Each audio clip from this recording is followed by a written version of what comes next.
नमस्कार, मैं कीर्ति और आप देख रहे हैं इन न्यूज। लखनऊ से इस वक्त चुनाव को लेकर एक बड़ी अपडेट सामने आई है। इस समय हम लोग मौजूद हैं लोक भवन में, जहां पर उत्तर प्रदेश के मुख्य निर्वाचन अधिकारी नवदीप रिंवा ने एक बड़ी प्रेस कॉन्फ्रेंस की और एसआईआर को लेकर के तमाम जानकारी दी।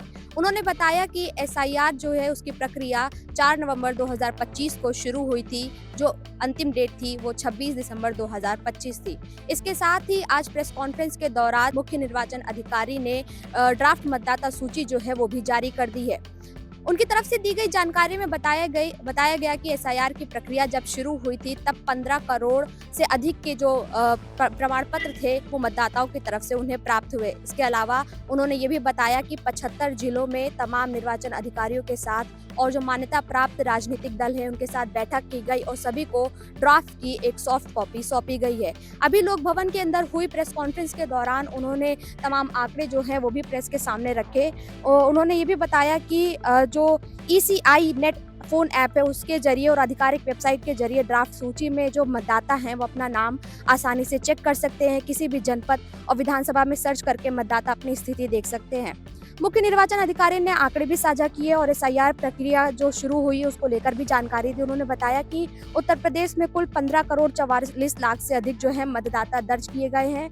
14 करोड़ 95 लाख से अधिक गणना प्रपत्र भरकर प्राप्त हो गए हैं, जो कुल मतदाताओं का 81.30% है। इसके अलावा 46.23 लाख मतदाता यानी 2.99% मृत मतदाता जो है वो पाए गए हैं।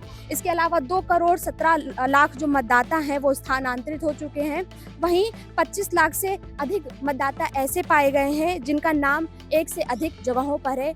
इसके अलावा उन्होंने ये भी बताया है कि अगर आपको किसी भी तरीके की आपत्ति होती है तो आप फॉर्म 6 जो है वो भर सकते हैं। वहाँ पर भरने के बाद आप अपनी स्थिति चेक कर सकते हैं और फॉर्म 7 जो है अगर आप वो भरते हैं, वो चेक करते हैं, तो अगर आपकी कोई आपत्ति है या आपको अपने परिवार में किसी का नाम जुड़वाना है, हटवाना है, तो आप फॉर्म 7 जो है वो भर करके ये सारी चीजें भी कर सकते हैं। नवदीप रिंवा ने स्पष्ट तौर पर बताया कि एक से अधिक स्थानों पर दर्ज मतदाताओं का नाम केवल एक ही स्थान पर रखा जाएगा। उन्होंने आगे कहा कि जो मतदाता बीएलओ को नहीं मिल सके या जिनके गणना प्रपत्र 26 दिसंबर तक जमा नहीं हो पाए, उनके लिए दावा और आपत्ति की अवधि जो है वो 6 जनवरी 2026 से 6 जनवरी 2026 कर दी गई है। यानी कि पूरे 1 महीने का समय उन्हें दिया गया है कि वो किसी भी तरीके का दावा और आपत्ति जो है वो दर्ज करा सकते हैं। इसके अलावा फॉर्म 6 और 8 की भी उन्होंने जानकारी दी, जहां पर नए मतदाताओं के लिए फॉर्म 6 है और किसी भी सुधार के लिए फॉर्म 8 भरा जा सकता है।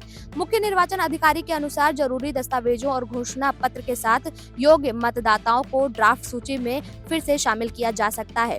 आखिर में नवदीप रिंवा ने बताया कि आज जारी ड्राफ्ट के अनुसार उत्तर प्रदेश में कुल 12 करोड़ 55 लाख 56,025 मतदाता वैध पाए गए हैं, जो इस बार चुनाव में अपना वोट डालेंगे और सरकार चुनेंगे। फिलहाल चुनाव आयोग ने सभी मतदाताओं से ड्राफ्ट सूची जरूर जांचने और समय रहते दावा और आपत्ति दर्ज कराने की अपील भी की है। इसके अलावा प्रेस के जो मीडिया की तरफ से पूछे गए तमाम सवालों का जवाब भी उन्होंने दिया और साथ ही एसआईआर को लेकर के जो तमाम सवाल पब्लिक की तरफ से उठाए जा रहे थे उस पर भी अपनी प्रतिक्रिया दी है। उनका ये कहना है कि कई जो कमियां हैं वो देखी गई थी, जिन्हें लगातार सुधारा जा रहा है और आने वाले समय में एसआईआर की जो प्रक्रिया है वो गाँव के लोगों के हिसाब से और भी आसान कर दी जाएगी।